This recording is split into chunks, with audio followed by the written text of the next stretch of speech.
hawak ng pera. Sa anak ko, panganay. Ah, talaga. Oo, hindi ko kinukuha kasi maano pag sa akin lang ang bilis. Eh, siyempre, natural. Hindi sa ibig sabihin na ang bilis mawala. Pag mayroon akong hawak, ginag-grocery ko Oo, dito, bilhin talaga ng binibili ko bilhin. lahat kung anong pangailangan dito sa bahay. Oo. Yun. Pero pagka ano lang, hindi. Kaya yung anak ko humahawak na. Pero pag sinasabi naman siya, o ate, matabi ka dun, dali mo sa bangko. Sa akin, hindi na ako umiimik dun.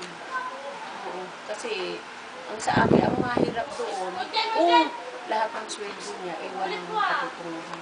Diba? Wala siyang maiipon tuwing linggo. Wala siyang ipapaipon kung padating sila sa tapusan. Yan kami magkakasubukan. Hindi ko pwedeng, sinusweldo ka tapos wala kang naiipon. Okay lang kung meron kang naiipon kasi may problema yun.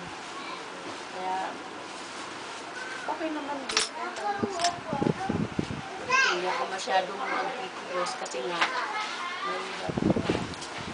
Yung sakit. Magkano po yung binabaon ng anak niya araw-araw? Yung college? Yung sa yung college ko, naka-budget na kasi yan doon sa Yung pati po ba yung allowance niya pinapadala ng tita niya? allowance ng anak ko. Magkano Ang po? sa akin lang, yung dalawa lang po anak ko. Magkano po yung pinapadala sa kanya?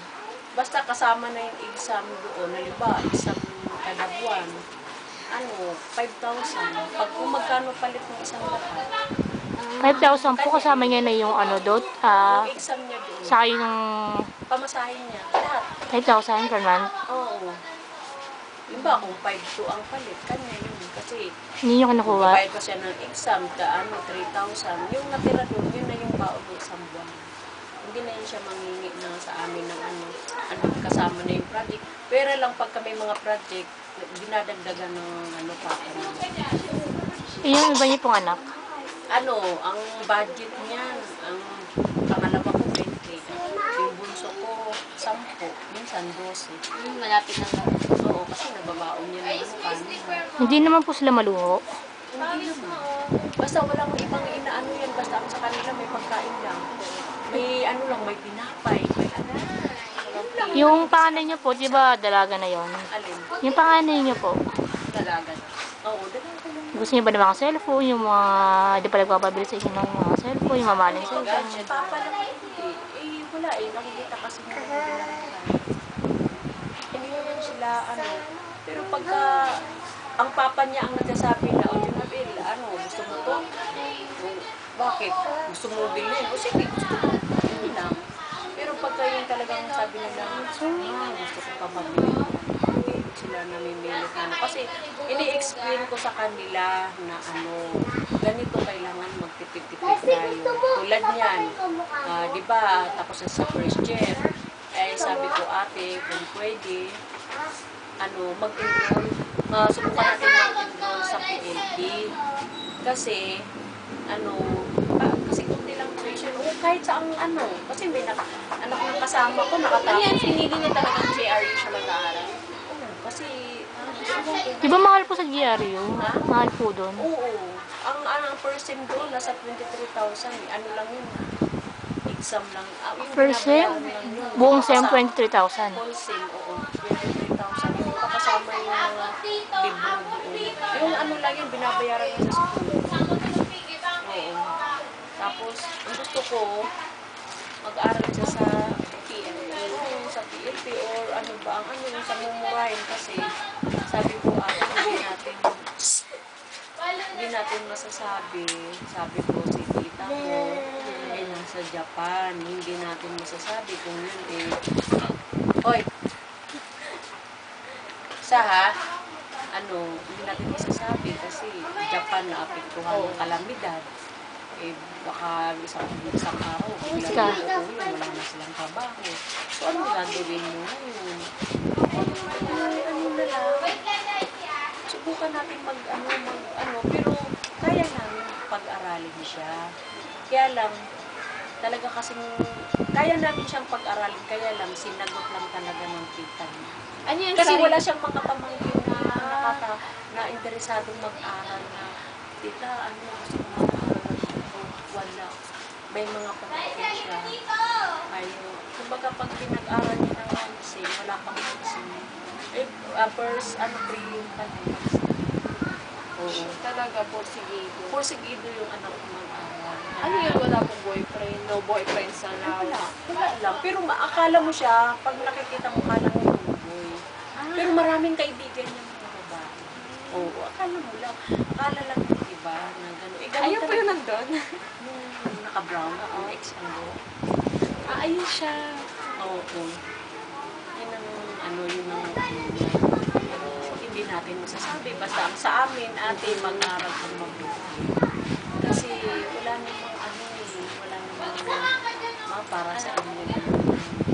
Diba?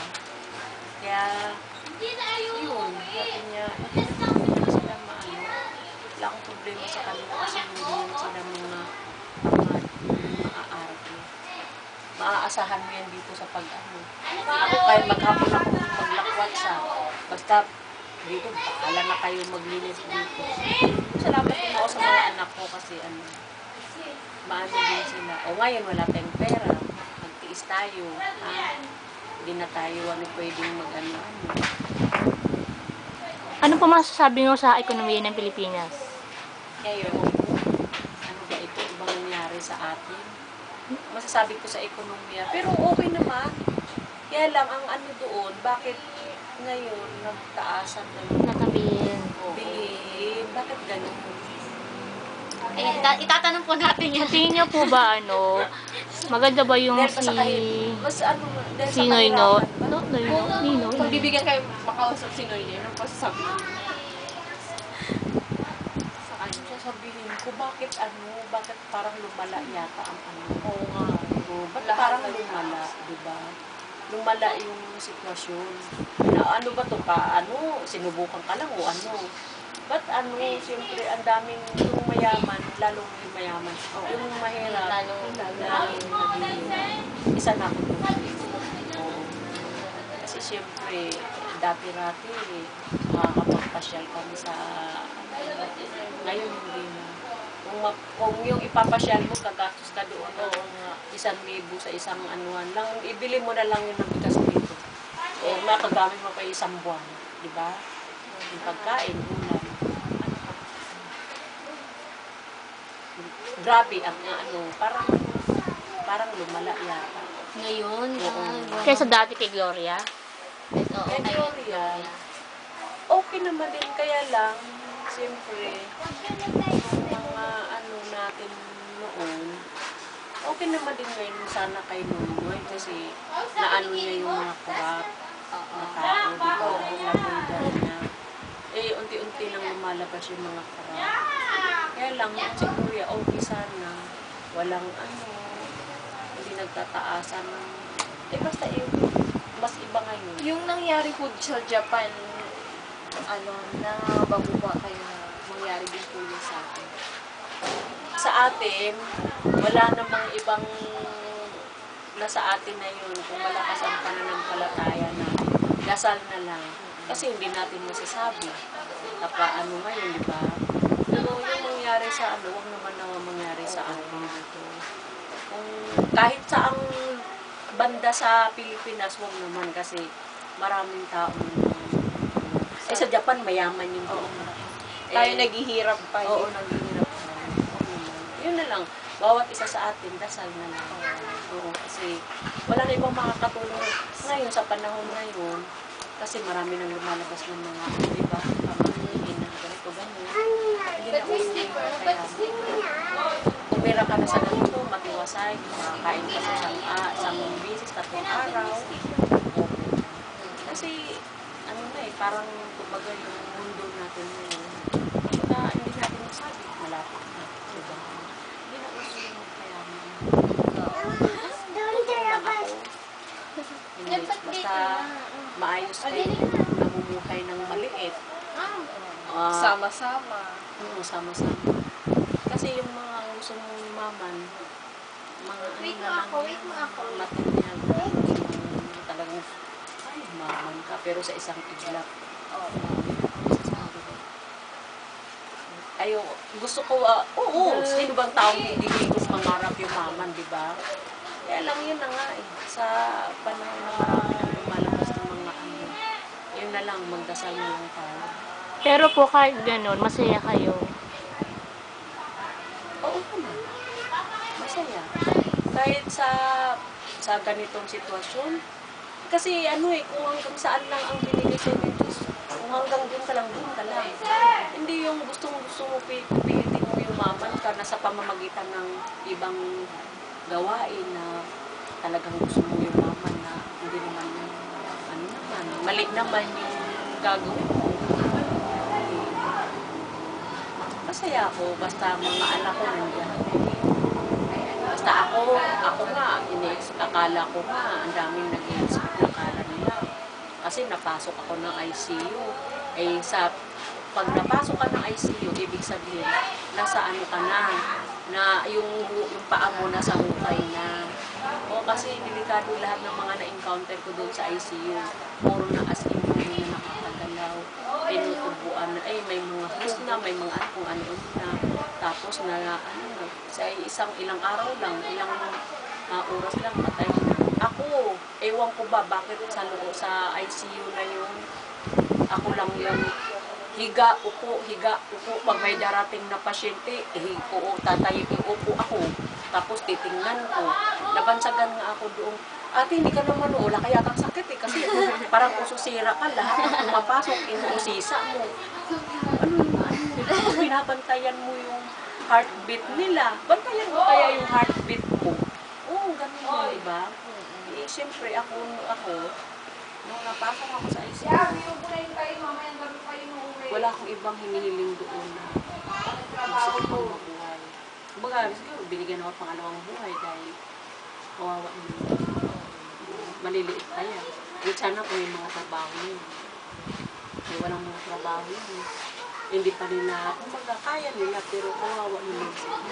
Buti sana kung nasa poder ako ng pamilya ko dahil ang pamilya ko yung